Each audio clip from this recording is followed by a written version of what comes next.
நல்ல சாஃப்ட்டான பால் கொழுக்கட்டை வேணுமா, இந்த மாரி பண்ணுங்க. அப்பதான் நல்ல சாஃப்ட்டா கிடைக்கும். இப்போ 1 கப் அளவு பச்சரிசி எடுத்துக்கோங்க. நல்லா 2, 3 தண்ணி வச்சு கழுவிக்கோங்க. அதில தண்ணி ஊத்தி ஒரு 3 மணி நேரம் ஊற வைங்க. நான் ரேஷன் கடை பச்சரிசி தான் எடுத்துருக்கேன். இப்போ மிக்ஸி ஜார்ல சேர்த்துக்கலாம். நல்லா ஊறுனது 1/2 கிளாஸ் தண்ணி ஊத்தி நல்லா நைஸா அரைச்சுக்கோங்க. இப்போ அடுப்பத்த வச்சு கடாய வச்சு 1/2 கிளாஸ் தண்ணி ஊத்திக்கோங்க. நம்ம அரைச்ச மாவையும் ஊத்திட்டு ஒரு 2, 3 நிமிஷம் நல்லா கிண்டிங்கன்னா, இந்த மாரி நல்லா கட்டியாயிரும்.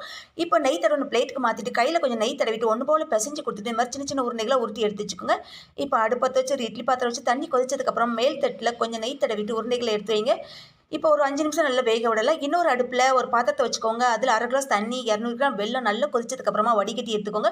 இப்போ உருண்டைகளும் நல்லா வெந்துருச்சு. இப்போ வெல்லம் நல்லா வடிகட்டி எடுத்தாச்சு.